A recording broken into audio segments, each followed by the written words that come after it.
سيدنا وحبيبنا وحبيب ربنا محمدا عبده ورسوله صلى الله تعالى عليه وعلى آله وأصحابه وبارك وسلم.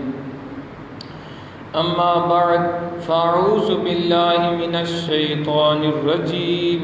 بسم الله الرحمن الرحيم. إن الذين يؤذون الله ورسوله لعنهم الله في الدنيا والآخرة وأعد لهم عذابا مهينا. آمنت بالله صدق الله العظيم وصدق رسوله النبي الكريم الأمين ونحن على ذلك لمن الشاهدين والشاكرين والحمد لله رب العالمين. إن الله وملائكته يصلون على النبي يا أيها الذين آمنوا صلوا عليه وسلموا تسليما. اللهم صل على سيدنا محمد وعلى آل سيدنا محمد وبارك وسلم عليه. الصلاة والسلام عليك يا سيدي يا رسول الله وعلى آلك وأصحابك يا سيدي يا حبيب الله. الصلاة والسلام عليك يا سيدي يا رحمة للعالمين وعلى آلك وأصحابك يا سيدي يا شفيع المذنبين والحمد لله رب العالمين. اللہ رب العزت کی حمد و ثنا کے بعد اس کے پیارے حبیب نبی اکرم نور مجسم فخر آدم و بنی آدم سرکار مدینہ رحمت قلب و سینہ احمد مجتبی محمد مصطفیٰ صلی اللہ تعالی علیہ وسلم کی بارگاہ اقدس میں بے شمار لاتعداد درود و سلام کے بعد واجب الاحترام مسلمان بزرگ دوستوں بھائیوں بچوں السلام علیکم ورحمۃ اللہ وبرکاتہ. ذات محترم موجودہ دور آپ کے سامنے ہے. دشمنان اسلام پوری پلاننگ کے ساتھ متحد متفق ہو کر اسلام پیغمبر اسلام ازواج مطہرات کی شان میں گستاخیاں کر رہے ہیں. کبھی فرانس گستاخی کرتا ہے سرکاری سطح پر، کبھی ہالینڈ کے اندر گستاخانہ خاکے چھپتے ہیں، کبھی ڈنمارک اور ناروے میں گستاخی ہوتی ہے، اور ابھی ایک ہفتہ پہلے انڈیا کے اندر بھی یہ گستاخی ہوئی ہے.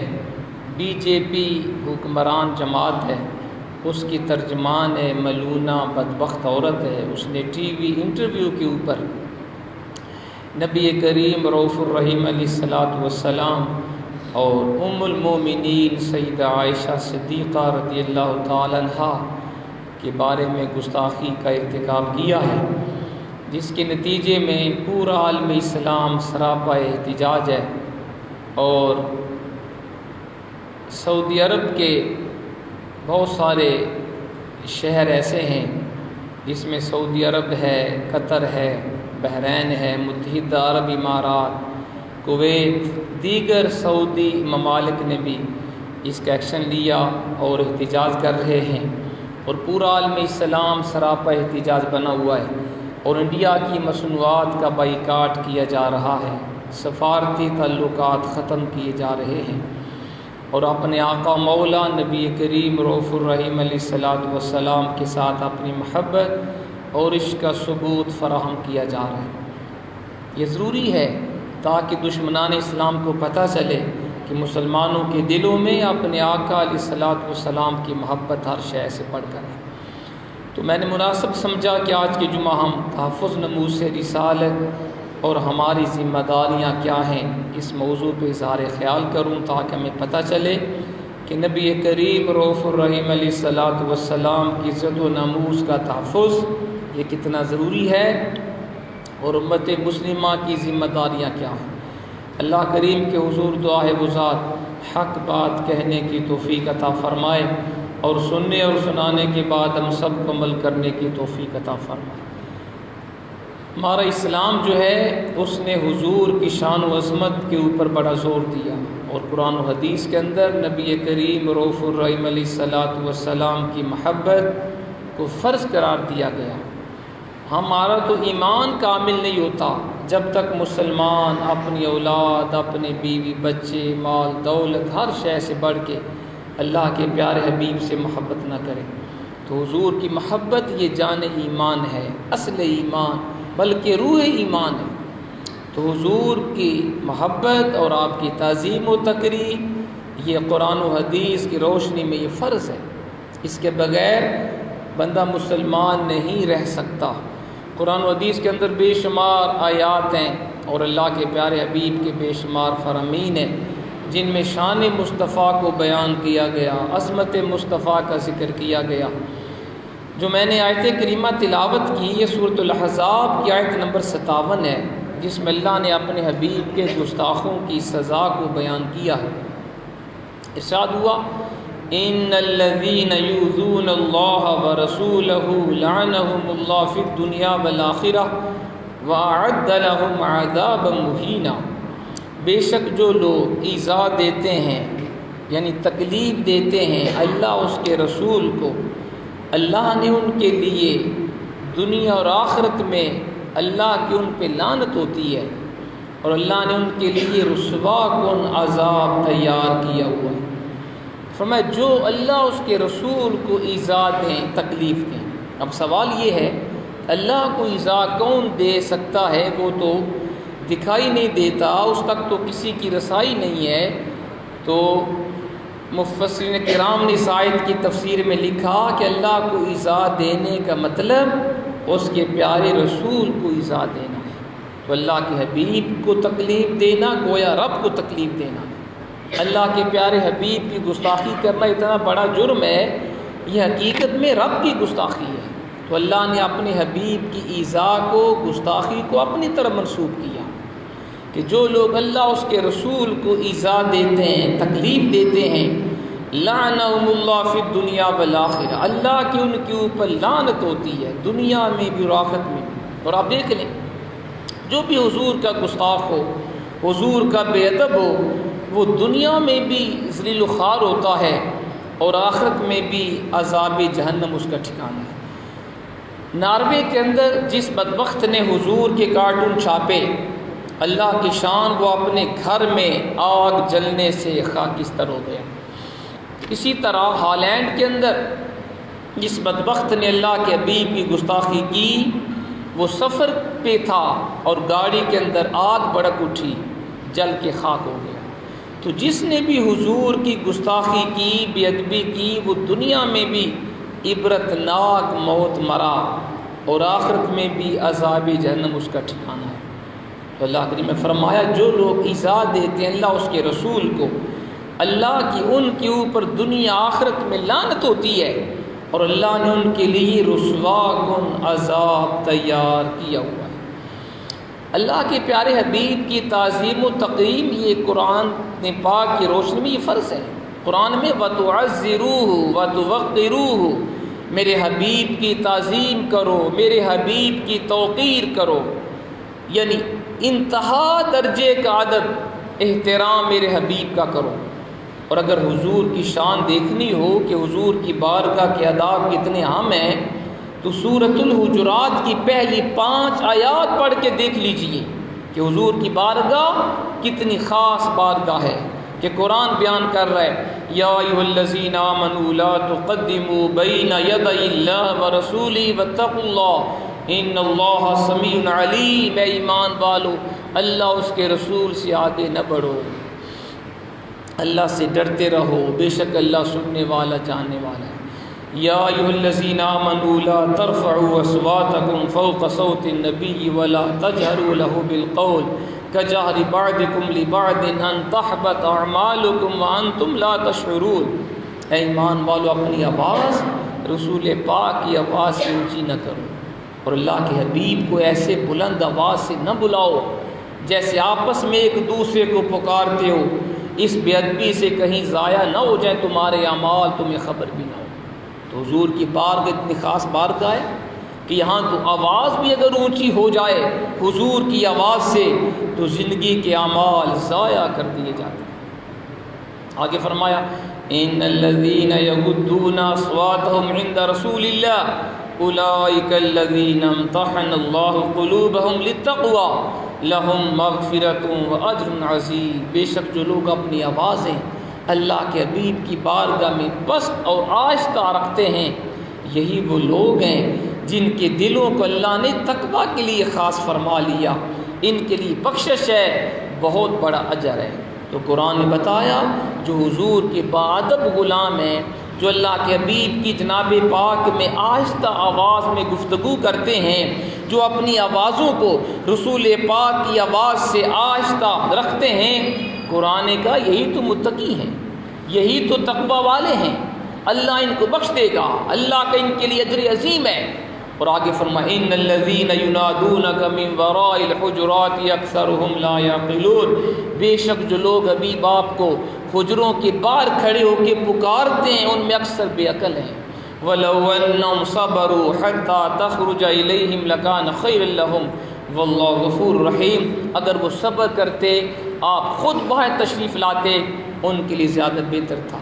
تو حضور کی بارگاہ تو اتنی خاص بارگاہ ہے کہ یہاں تو اگر اللہ کا حبیب آرام فرما ہو تو قرآن بیان کر رہا ہے کمرے کے باہر کھڑے ہو کے آواز نہ دو، یہ بھی بے ادبی ہے۔ انتظار کرو، میرا حبیب جب اپنی مرضی سے باہر تشریف لائے تو پھر میرے حبیب کی زیارت بھی کرو اور اپنی معروضات بھی پیش کرو۔ تو یہ تو وہ بھائی خاص بارگاہ ہے، یہاں تو آواز اونچی ہونے سے اعمال ضائع ہوتے ہیں، چہ جائے کہ بندہ حضور کے گستاخانہ خاکے چھاپے یا حضور کو عام انسانوں کی طرح مخاطب کرے یا حضور کے اوپر طرح طرح کے وہ تانوں تشنیع کی بارش کرے، یہ تو اور بھی زیادہ خطرناک بات۔ اس لیے ہمارے ایک بڑے اچھے بزرگ گزرے ہیں، حضرت امام فخر الدین سیالوی رحمۃ اللہ علیہ، سیال شریف کے بزرگ تھے۔ آپ کا وہ شعر بڑا پیارا ہے، فرماتے باب جبریل کے پہلو میں ذرا دھیرے سے، فخر جبریل کو یہ کہتے ہوئے پایا گیا، سبحان اللہ، نیچی پلکوں سے در یار پہ دستک دینا، اونچی آواز ہوئی عمر بھر کا سرمایہ گیا۔ یہ حضور کی بارگاہ بڑی خاص بات ہے، لہٰذا ہم سب کو مسلمانوں کو بھی چاہیے ہم حضور کی شان و عظمت کو جانیں، حضور کی بارگاہ کے آداب کا خیال رکھیں، اور جو بدبخت ہمارے آقا کی گستاخیاں کرتے ہیں ان کو بھی اس بات کا خیال رکھنا چاہیے کہ حضور کی ذات اقدس مسلمانوں کے ہاں ہر شے سے بڑھ کر ہے۔ حضور کی عزت و ناموس کا تحفظ، حضور کی ذات سے محبت، یہ ہمارے ایمان کی جان ہے۔ اس لیے کوئی یہ نہ کہے کہ ہم حضور کے گستاخانہ خاکے چھاپیں گے، مسلمان خاموشی سے بیٹھے رہیں گے، ہم حضور کی گستاخیاں کریں گے، مسلمان خاموش رہیں گے، ایسا ممکن نہیں ہے۔ ہم بے عمل ضرور ہیں، ہم دنیا دار ضرور ہیں، لیکن ہم باغی نہیں ہیں۔ آج بھی حضور کی محبت، حضور کا عشق ہر مسلمان کے سینے میں اپنی مال جان اولاد تن من دھن ہر شے سے بڑھ کے۔ تو ذات محترم آج ہم دیکھیں گے قرآن و حدیث میں حضور کے گستاخ کی سزا کیا ہے۔ قرآن پاک کی میں نے آیت آپ کو بتا دی، ایک اور آیت بھی ہے جس میں اللہ نے اپنے حبیب کے گستاخ کی سزا کو بیان کیا، وہ بھی سن لیجئے۔ انما جزاء الذین یحاربون اللہ ورسولہ ویسعون فی الارض فسادا ان یقتلوا او یصلبوا او تقطع ایدیہم وارجلہم من خلاف او ينفوا من الارض ذلك لهم خزي في الدنيا والآخرة ولهم ذلك لهم خزي في الدنيا والآخرة ولهم في الآخرة عذاب عظیم۔ یہ سورہ مائدہ کی آیت نمبر 33 ہے۔ فرمایا ان لوگوں کی سزا جو اللہ اس کے رسول سے جنگ کرتے ہیں، اللہ اس کے رسول کی گستاخیاں کرتے ہیں اور زمین میں فساد پھیلاتے ہیں، ان کی سزا یہ ہے ان کو قتل کر دیا جائے۔ نمبر 2 سولی پر چڑھایا جائے۔ نمبر 3 ہاتھ پاؤں مخالف سمت سے کاٹے جائیں۔ نمبر 4 ان کو اپنے وطن سے نکال دیا جائے۔ یہ ان کی سزا، یہ ان کی ذلت دنیا میں ہے اور آخرت میں ان کے لیے بہت بڑا عذاب ہے۔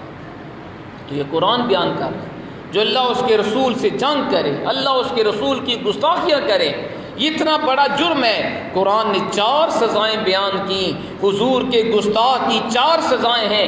پہلی سزا قتل ہے، دوسری سزا سولی پر چڑھانا ہے، اور تیسری سزا ہاتھ پاؤں مخالف سمت سے کاٹنا ہے، اور چوتھی اپنے وطن سے دفع کر دینا۔ یہ قرآن بیان کرتا ہے۔ تو حضور کی بارگاہ بڑی خاص بارگاہ ہے۔ ان بدبختوں کو، ہندوؤں کو، یہودوں، نصارہ کو اس بات کا احساس شاید نہیں ہے کہ ہمارے دلوں میں اپنے آقا کی محبت کتنی ہے۔ اب سنیے چند حدیث طیبہ جن سے آپ کو اندازہ ہوگا کہ اللہ کے پیارے حبیب کے حیات ظاہری میں بھی حضور کے گستاخ تھے، اور حضور نے اپنے گستاخوں کو خود قتل کرنے کا حکم دیا، اور بعض دفعہ صحابہ نے بغیر پوچھے بھی حضور سے حضور کے گستاخوں کو قتل کیا۔ چند حدیث طیبہ سن لیجیے۔ پہلی حدیث جس کو امام بخاری اور امام مسلم اپنی صحیحین کے اندر بیان فرماتے ہیں، متفق علیہ حدیث، سب سے معتبر حدیث وہ ہوتی ہے جو صحیح بخاری مسلم دونوں میں ہو، یہ حدیث دونوں میں آئی ہے۔ کعب بن اشرف یہودی تھا، بنو قریظہ سے اس کا تعلق تھا، حضور کا گستاخ تھا۔ یہ شعر و شاعری کے ذریعے حضور کی گستاخیاں کرتا، مسلمانوں کی توہین کرتا، قرآن کی توہین کرتا، اور حضور کے بارے بکواس کیا کرتا تھا۔ تو اللہ کے حبیب نے ایک دفعہ فرمایا، من لکعب بن الاشرف فإنه قد آذى اللہ ورسولہ، بھئی کون ہے جو کعب بن اشرف کو قتل کرے، اس سے بدلہ لے، کیونکہ اس نے اللہ اس کے رسول کو تکلیف دی ہے۔ محمد بن مسلمہ حضور کے صحابی ہیں، جب حضور کا فرمان سنا عرض کیا یا رسول اللہ اتحب ان اقتلہ، حضور کیا آپ یہ پسند کرتے ہیں کہ میں کعب بن اشرف کو قتل کر دوں؟ آپ نے فرمایا نعم، ہاں مجھے پسند ہے کہ جو میرا گستاخ ہے اسے قتل کر دیا جائے۔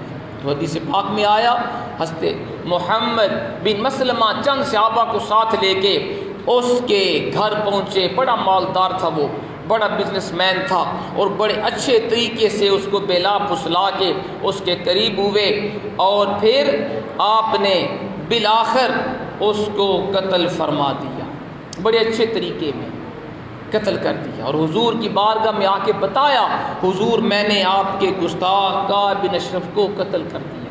یہ ایک واقعہ ہے۔ دوسری حدیث یہ بھی امام بخاری صحیح بخاری میں روایت کرتے ہیں، ایک اور تھا بدبخت ابو رافع یہودی، یہ بھی حضور کا گستاخ تھا، یہ بھی بے ادب تھا۔ تو حدیث پاک میں آیا، حضرت براء بن عازب اس حدیث کے راوی ہیں، بعث رسول اللہ علیہ الصلوۃ والسلام الی ابی رافع الیہودی رجالا من الانصار، حضور نے انصار کے چند بندے بھیجے ابو رافع یہودی کو قتل کرنے کے لیے، کیونکہ وہ حضور کی گستاخیاں کیا کرتا تھا۔ فامر علیہم عبداللہ بن عتیق، اور حضور نے عبداللہ بن عتیق کو ان کا امیر بنا کے بھیجا۔ وکان ابو رافع یؤذی رسول اللہ علیہ الصلوۃ والسلام ویعین علیہ، ابو رافع کون تھا؟ یہ حضور کو تکلیف دیا کرتا تھا، اور حضور کے خلاف کفار و مشرکین کی مدد کیا کرتا تھا۔ تو آپ نے حضرت عبداللہ بن عتیق کی زیر کمان چند انصاری صحابہ کو بھیجا، اس گستاخ رسول کو قتل کر دو۔ بس عبداللہ بن عتیق نے بڑے اچھے انداز میں اس کو بڑے اچھے طریقے سے قابو کیا، اور اس کو آپ نے قتل فرما دیا، اور قتل کر کے جب اس کے گھر کے مختلف دروازے تھے، مختلف کمرے تھے، اس سے تیزی کے ساتھ واپسی آتے ہوئے سیڑھیوں سے آپ کا پاؤں پھسلا، آپ کی پنڈلی ٹوٹ گئی۔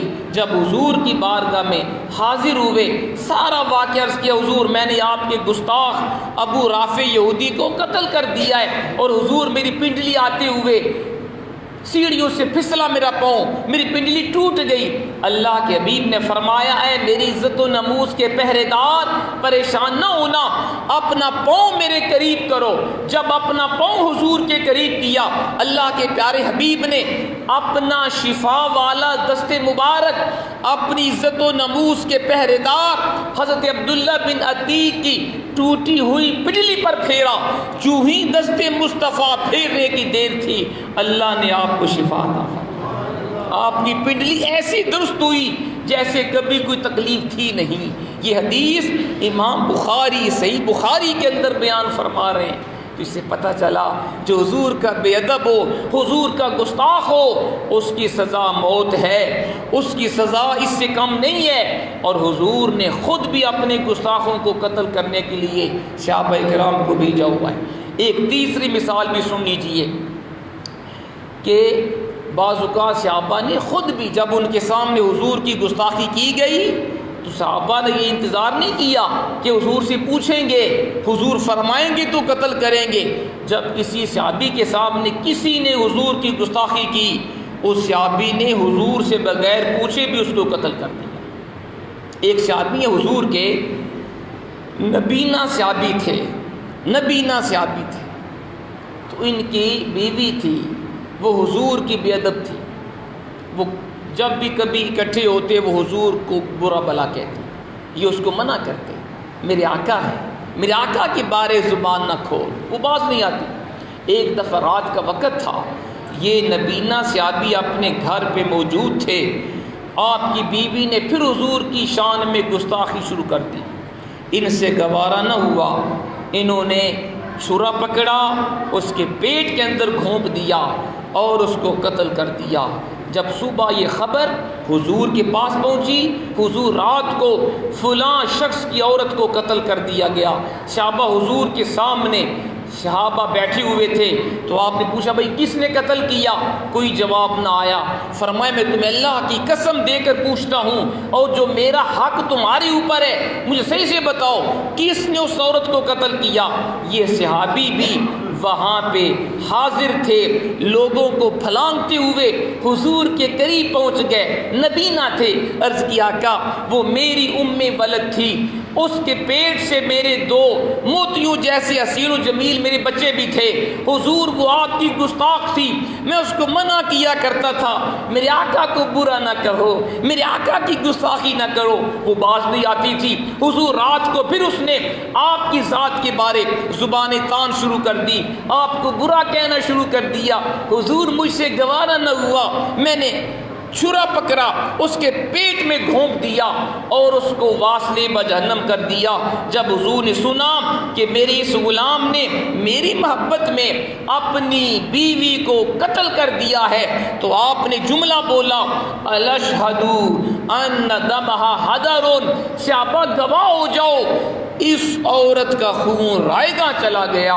مطلب یہ تھا میرے غلام نے جو کیا وہ صحیح کیا، اب نہ اس سے قصاص لیا جائے گا نہ اس عورت کو دیت دی جائے گی۔ یہ حدیث امام ابو داؤد اپنی سنن کے اندر جو سیاستہ کی کتاب ہے اس حدیث کو بیان فرما رہے ہیں۔ یہاں صحابی نے حضور سے پوچھے بغیر حضور کے گستاخ کو قتل کر دیا اور آپ نے اس کا خون رائے گاں قرار دے دیا، اپنے اس غلام سے نہ قصاص لیا نہ اس کو دیت دی۔ چوتھی روایت بھی سن لیجئے کہ گستاخ رسول خواہ مسلمان ہو خواہ کافر ہو، جو بھی حضور کی گستاخی کرے گا اس کی سزا سزائے موت ہے، اس کا خون رائے گاں جائے گا، اس کے قاتل سے نہ قصاص لیا جائے گا نہ دیت لی جائے گی۔ اور ایک اور حدیث بھی ہے، حضرت مولا علی شیر خدا اس حدیث کے راوی ہیں، فرماتے ہیں کہ ان یہودیہ کانت تشتم النبی علیہ الصلوۃ والسلام، ایک یہودی عورت تھی جو حضور کی گستاخیاں کیا کرتی تھی، آپ کو گالیاں دیا کرتی تھی۔ ایک حضور کے غلام نے جب دیکھا گوارا نہ ہوا، اس کا گلا گھونٹا اور اس کو واصلے بجہنم کر دیا۔ فابطل رسول اللہ علیہ الصلوۃ والسلام دمہا، جب یہ مقدمہ حضور کے پاس پہنچا آپ نے اس یہودیہ عورت کا خون بھی باطل قرار دے دیا۔ اب یہ میں نے 4 مثالیں آپ کے سامنے بیان کی ہیں، سیاہ ستہ سے میں نے پیش کی ہیں۔ پہلی 2 مثالوں میں کعب بن اشرف اور ابو رافع یہودی، ان دونوں کو حضور نے خود قتل کرنے کا حکم دیا بطور ہیڈ آف اسٹیٹ۔ جو دوسری 2 مثالیں ہیں، نبینا صحابی نے اپنی عورت کو قتل کیا، ایک اور حضور کے غلام نے یہودیہ گستاخ عورت کو قتل کیا، اس میں صحابہ نے خود قتل کیا، حضور نے حکم نہیں دیا، لیکن چاروں صورتوں میں حضور نے قاتل کو سزا نہیں دی، نہ قصاص لیا، نہ دیت دی، اور ان کا خون رائگاں قرار دے دیا۔ اس سے پتہ چلا جو بھی حضور کا گستاخ ہے وہ کافر ہے، مسلمان ہے، یہودی ہے، عیسائی ہے، ہندو ہے، سکھ ہے، جو بھی حضور کی گستاخی کرے اسلام میں اس کی سزا صرف موت ہے۔ حضرات محترم، حضور کی گستاخی اتنا بڑا جرم ہے کہ اگر حضور کا گستاخ بیت اللہ شریف کے اندر بھی پناہ لے لے اور خانہ کعبے کا غلاف بھی وہ پکڑ کے چھپ جائے پھر بھی اس کی سزا موت ہے، پھر بھی اس کے بچنے کی صورت نہیں ہے۔ سنیے گا حدیث پاک، فتح مکہ کے موقع پہ اللہ کے پیارے حبیب نے جب مکہ فتح کیا تو آپ نے سب کو عام معافی کا اعلان فرما دیا، فرمایا لا تثریب علیکم اليوم اذهبوا فانتم طلقاء، آج تم سے کوئی بات پرس نہیں، جاؤ تم سب کو میں نے آزاد کیا۔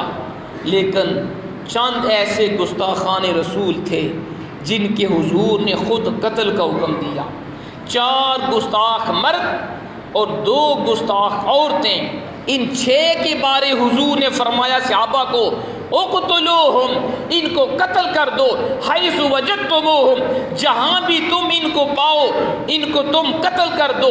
آپ نے فرمایا اقتلوہم وَإِن وجدتموہم متعلقین بأستار الکعبہ، او کما قال، صحابہ یہ 4 مرد ہیں 2 عورتیں ہیں، یہ جہاں بھی تمہیں ملیں ان کو قتل کر دو، اگرچہ غلاف کعبہ کے پردوں کے ساتھ بھی چمٹے ہوئے۔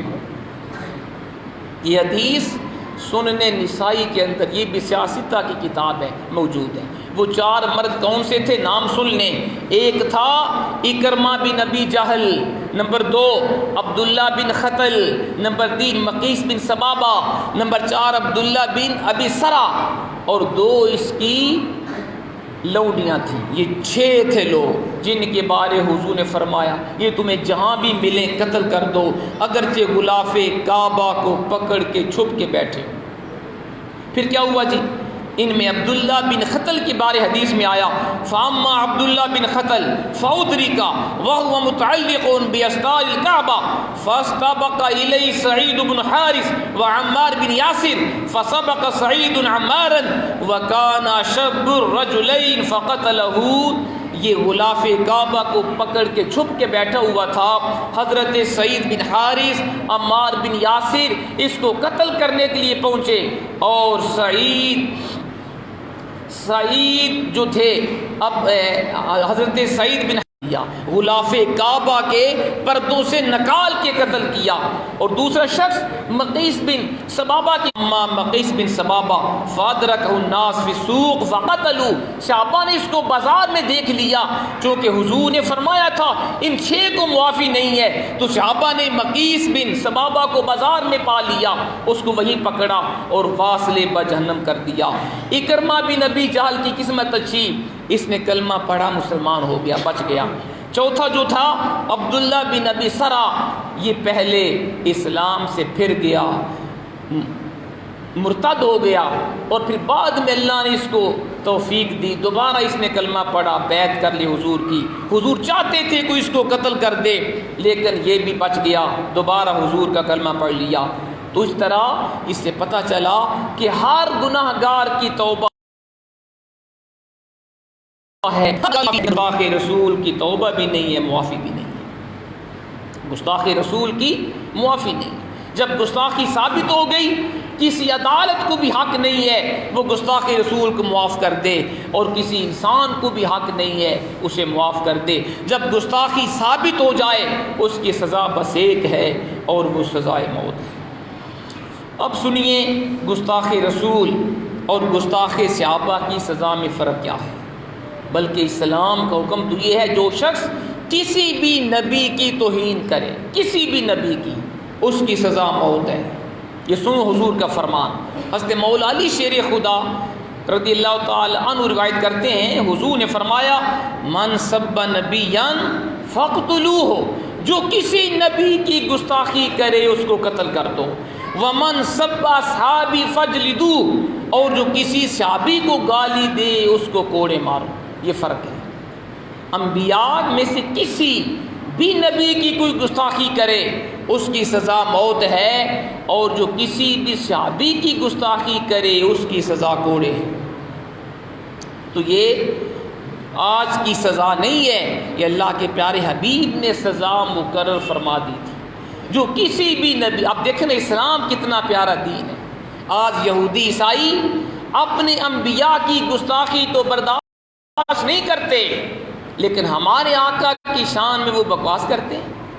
ان کو یہ جاننا چاہیے کہ ہمارا اسلام اتنا پیارا دین ہے کہ اسلام نے کہا جو کسی بھی نبی کو برا کہے، کسی بھی نبی کو گالی دے اس کی سزا موت ہے۔ لیکن یہودی عیسائی آج ان کے انبیاء کو اگر کوئی گالی دے اس کو تو سزا دیتے ہیں، سزائے موت، لیکن ہمارے آقا کے بارے میں وہ خود گستاخیاں کرتے ہیں۔ تو ذرا سنیے گا کہ یہود اور عیسائیوں کی ہاں جو ان کے نبی کی توہین کرے اس کی سزا کیا ہے۔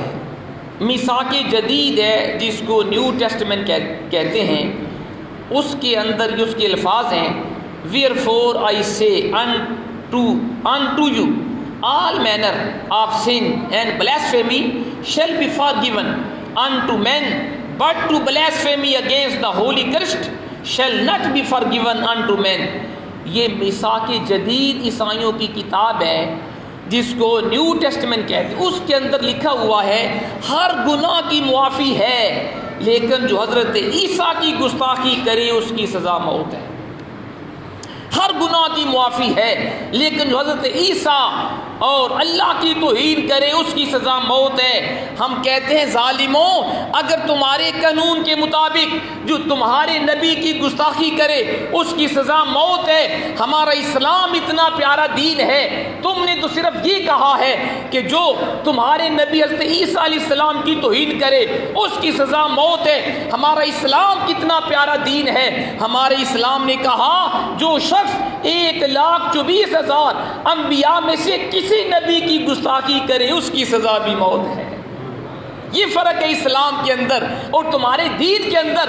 ہمارا اسلام کہتا ہے جو کسی نبی کی توہین کرے اس کی سزا موت ہے۔ من سب نبیا فاقتلوہ، جو کسی نبی کو گالی دے اس کو قتل کر دو۔ اور یہودی جو اس وقت پوری دنیا پر مسلمانوں کے سب سے بڑے دشمن ہیں، اور اسرائیل جو فلسطین کے اوپر ظلم و ستم کی انتہا ڈھا رہا ہے، اور جتنا یہودیوں نے اسلام کو نقصان پہنچایا کسی مذہب نے نہیں دیا۔ یہود کی دوگلا پالیسی بھی دیکھ لیجئے، یہود کے ہاں آج بھی یہ قانون ہے، ہولوکاسٹ کا قانون ہے۔ ہولوکاسٹ یہ ہے کہ جرمنی کے اندر، جرمنی میں ہٹلر کے دور میں جب یہودیوں کے اوپر ظلم کیا گیا اس کو ہولوکاسٹ کا قانون کہتے ہیں۔ اور آج بھی Germany, Austria, Poland, Holland, Norway, Spain, France سب کے اندر یہ قانون موجود ہے۔ جو ان یہود کے اوپر اعتراض کرے گا، ان یہود کی گستاخیاں کرے گا جن کو جرمنی کے اندر ہٹلر کے دور میں قتل کیا گیا، آج بھی اس کو وہ سزا دیتے ہیں، اس کی سزا موت ہے۔ اور کئی صحافیوں کو، کئی سیاستدانوں کو یہ سزائیں دی گئیں۔ ہم کہتے ظالموں، تمہارا قانون کہتا ہے جو تمہارے یہود کے خلاف بولے اس کی سزا موت ہے، جو یہود کے اوپر زبانیں تان دراز کرے اس کو تم سزا دیتے ہو۔ ہم بھی مسلمان کہتے ہیں تمہاری یہودیوں کی حیثیت کیا ہے؟ پوری کائنات ایک پلے میں رکھی جائے، آمینہ کے لال کا مقابلہ نہیں کر سکتی۔ اگر یہود کے اوپر بولنا، خلاف بولنا، اس کی سزا موت ہے۔ ہم مسلمان بھی کہتے ہیں، ہمارا اسلام کہتا ہے جو کسی نبی کی توہین کرے اس کی سزا بھی موت ہے، اور جو امام الانبیاء کی ذرا سی گستاخی کرے اس کی سزا بھی موت ہے۔ یہ ہمارا اسلام ہے۔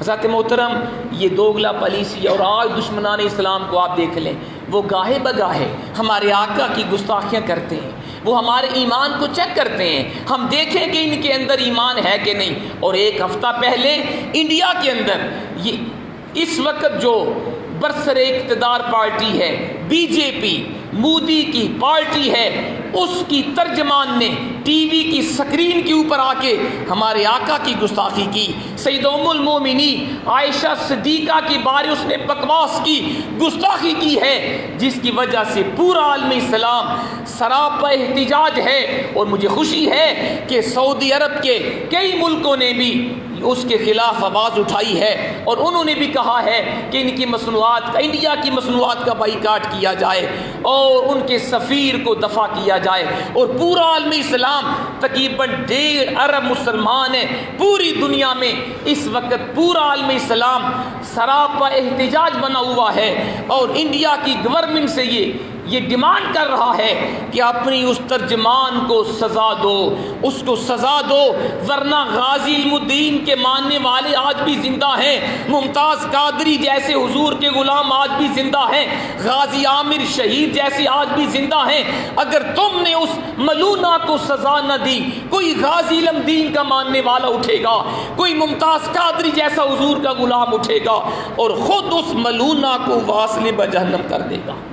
لہٰذا ہمارا مطالبہ ہے، سب سے پہلے ہمارا مطالبہ گورنمنٹ آف پاکستان سے ہے، جو اس وقت گورنمنٹ ہے شہباز شریف صاحب کی، کہ جناب آپ بھی حضور کے امتی ہیں، عمران خان بھی حضور کا امتی ہے، سارے سیاستدان حضور کے امتی ہیں، لیکن افسوس ہے کسی نے بھی اتنی بلند آواز نہیں اٹھائی انڈیا کے خلاف جیسے اس نے سرکاری طور پہ حضور کی گستاخی کی ہے۔ محبت رسول کا تقاضا تھا ہماری گورنمنٹ بھی سرکاری طور پہ جواب دیتی، کم سے کم ان کے سفیر کو نکال دیتی، کم سے کم سرکاری طور پہ ان کی مصنوعات کا بائیکاٹ کرتی، تاکہ پیغام جاتا حضور کی امت زندہ ہے۔ لیکن افسوس ہے ابھی تک ہماری گورنمنٹ نے یہ اعلان نہیں کیا، ان کی مصنوعات کا بائیکاٹ بھی نہیں کیا گیا، ان کے سفیر کو نکالا بھی نہیں گیا۔ ہمارا مطالبہ ہے اپنی گورنمنٹ سے کہ فی الفور انڈیا کے ساتھ تمام قسم کے تعلقات ختم کیے جائیں۔ بتائیں جی چاہتے ہیں کہ نہیں آپ یار؟ بھائی اگر چاہتے ہیں تو ہاتھوں کو اٹھا کے یہ بتائیں۔ ہمارا مطالبہ ہے گورنمنٹ آف پاکستان سے انڈیا کے ساتھ سفارتی تعلقات، تجارتی تعلقات، معاشی تعلقات، دوستی کی پینگیں ہر ایک کو ختم کیا جائے۔ جب تک وہ اپنی ملونہ کو سزا نہ دیں ان سے کسی قسم کا تعلق بھی رکھا نہ جائے۔ کیوں جی ٹھیک ہے جی بات۔ دوسرا ہمارا مطالبہ یہ ہے گورنمنٹ سے کہ OIC جو 57 اسلامی ملکوں کی نمائندہ جماعت ہے اس کا اجلاس بلایا جائے، اور OIC کے پلیٹ فارم سے 57 اسلامی ملک بھی یہی کہیں، انڈیا کو کہیں کہ ہم تم سے سفارتی تعلقات ختم کرتے ہیں، تجارتی تعلقات ختم کرتے ہیں، جب تک تم اپنی ترجمان کو قرار واقعی سزا نہیں دو گے اور ٹی وی کے اوپر آ کے سب مسلمانوں سے معافی نہیں مانگو گے، ہمارا تم سے کوئی تعلق نہیں ہے۔ کیوں ٹھیک ہے جناب؟ اگر آپ راضی ہیں تو ہاتھوں کو اٹھا کے بتائیں نا۔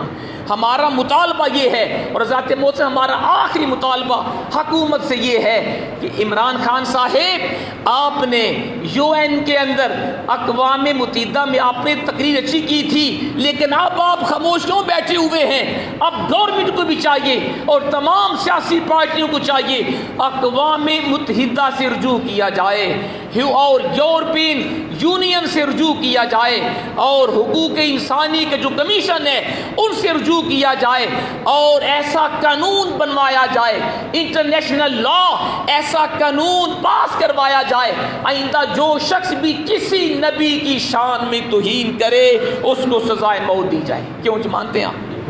کسی بھی نبی کی توہین کرے اس کو سزائے موت دو، ایسا قانون پاس کرواؤ۔ یہ ہمارے 3 مطالبات ہیں اپنی گورنمنٹ سے۔ اللہ کرے کہ ان کو اللہ تعالیٰ عقل دے، سمجھ دے۔ اگر کسی پارٹی کا لیڈر اس کے بارے بولے تم اسمبلی کے اندر اپنا اس اسمبلی کا پورا اس کا فلور سر پہ اٹھاتے ہو، ہماری پارٹی کے قائد کو برا کہا گیا۔ اگر تمہیں گورنمنٹ سے کوئی دفع کرے تم پورے ملک کو جیم کرتے ہو، ارے اپنی ذات کے لیے تم اتنا کچھ کرتے ہو، حضور کی عزت کے لیے تم نے کیا کیا ہے؟ کیا کیا ہے تم نے؟ تو ابھی تک مودی کو کسی نے بھی اچھا پیغام محمد بن قاسم کی طرح، صلاح الدین ایوبی کی طرح جواب نہیں دیا۔ حافظ سعد حسین رضوی کو میں سلام پیش کرتا ہوں، اس مرد خدا نے یہ پیغام دیا ہے کہ اس کو فی الفور سزا دو، ورنہ اگر ہمارے پاس حکومت آ گئی ہم دلی میں جا کے اس کا خاتمہ کر دیں گے۔ یہ ایمان ہوتا ہے۔ اگر اس طرح کا پیغام ہماری گورنمنٹ یہ دے تو اس کی ایسی تیسی وہ اپنی بات سے واپس نہ ہو، لیکن افسوس یہ ہے ہماری گورنمنٹ، اس کے دل میں حضور کی محبت بہت کم ہے، دنیا کی محبت اور اپنی پارٹی کی محبت زیادہ ہے، لیکن عوام کے اندر حضور کی محبت زندہ ہے۔ لہٰذا آج پورے ملک میں نماز جمعہ کے بعد مختلف شہروں کے اندر احتجاج ہوں گے، جلسے جلوس ہوں گے، حضور کے غلام سڑکوں پہ نکل کر پوری دنیا کو پیغام دیں گے ہم ہر تکلیف کو برداشت کر سکتے ہیں۔ مہنگائی تم نے کتنی زیادہ بڑھا دی ہے، غریب کا 2 وقت کا کھانا کھانا مشکل ہو گیا، ہمیں وہ بھی گوارا ہے۔ پیٹرول تم نے مہنگا کیا، ہم خاموش رہے، مہنگائی تم لائے، ہم خاموش رہے، بجلی تم نے مہنگی کی اور اس کے اندر اتنے مسائل ہیں، لوڈ شیڈنگ ہے، ہم خاموش رہے۔ ہم دنیا کی ہر تکلیف کو برداشت کر سکتے ہیں لیکن اپنی آقا کی گستاخی برداشت نہیں کر سکتے۔ کیوں جی؟ ٹھیک بات ہے۔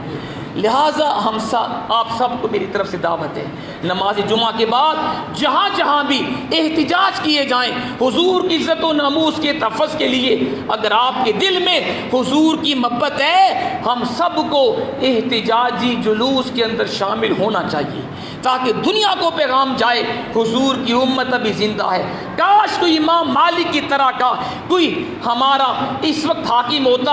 امام مالک سے پوچھا تھا، خلیفہ نے پوچھا تھا، ہارون الرشید خلیفہ تھا، اس نے پوچھا حضور ایک مسئلہ بتائیں، فرمایا پوچھئے، کہا اگر کوئی حضور کی گستاخی کرے اس کی سزا کیا ہے؟ تو امام مالک نے جواب دیا، خلیفہ صاحب جو حضور کی گستاخی کرے اس کی سزا موت ہے، سزا موت ہے۔ بادشاہ نے کہا حضور اگر اس کی طاقت نہ ہو، اگر گورنمنٹ کمزور ہو، سزائے موت نہ دے سکے، پھر امام مالک نے تاریخی جواب دیا، بادشاہ سن، اگر حضور کی گستاخ کو حضور کی امت سزائے موت نہ دے سکے تو پھر پوری امت خود مر جائے، اس امت کو زندہ رہنے کا حق نہیں ہے جس کے زندہ ہوتے ہوئے اس کی آقا کی خاکیں چھپ جائیں، اس کی آقا کی گستاخیاں ہوں اور وہ امت خاموش بیٹھی رہے۔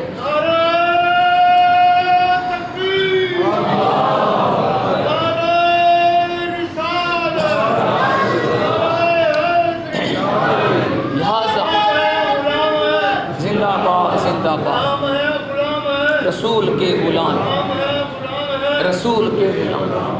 لہٰذا اگر زندہ رہنا چاہتے ہیں شان کے ساتھ تو اس کا ایک ہی حل ہے، ہم ہر تکلیف برداشت کر لیں گے، اپنی آقا کی ذرا سی گستاخی ہم سے برداشت نہیں ہوگی۔ میں سب سے یہ گزارش کرتا ہوں کہ آج جمعے کے بعد 3 بجے لیاقت باغ سے تحریک لبیک کے زیر اہتمام عظیم الشان ریلی شروع ہوگی، وہ فیض آباد تک جائے گی، اس میں بھی شرکت فرمائیں۔ اس کے علاوہ دیگر تنظیمات بھی ریلیوں کا اہتمام کر رہے، ہماری تنظیم علماء اہل سنت ویلفیئر ایسوسی ایشن کے زیر اہتمام بھی آج انشاءاللہ 3 بجے ہمارے جنگلات روڈ قاضی عبدالخبیر صاحب کی جامع مسجد سے 3 بجے ریلی کا اہتمام ہوگا جو بنی چوک تک جائے گی۔ اگر زیادہ دور آپ نہیں جا سکتے تو یہ جو قریب کی ہے ریلی، اس میں تو سب کو شرکت کرنی چاہیے۔ اگر ہم اتنے قریب بھی حضور کی عزت و ناموس کے لیے ریلی میں نہ نکلیں تو پھر ہمیں یہ سوچنا ہوگا اگر قبر میں حضور نے چہرہ پھیر لیا کہاں جائیں گے؟ اگر حضور نے پوچھ لیا میرے خاکے بنے تو خاموش بیٹھا رہا، میری گستاخیاں ہوتی رہی تو خاموش بیٹھا رہا، کیا جواب دیں گے ہم؟ لہٰذا آپ سب کو دعوت ہے 3 بجے جنگلات روڈ قاضی عبدالخبیر صاحب کی جامع مسجد کے پاس تشریف لائیں اور وہاں سے بنی چوک تک انشاءاللہ ہماری ریلی آئے گی، آپ اس میں شامل ہوں۔ اس کے بعد پھر لیاقت باغ سے فیض آباد تک جو عظیم الشان ریلی ہوگی سب اس میں شرکت کریں تاکہ دنیا کو پیغام جائیں کہ حضور کے دیوانے موجود ہے، حضور کے غلام زندہ ہیں، اور جب تک حضور کا آخری غلام بھی زندہ ہے تم ہمارے آقا کی گستاخی کرو گے ہم سے برداشت نہیں ہوگی۔ اللہ ہمیں عمل کی توفیق عطا فرمائے۔ وما علینا الا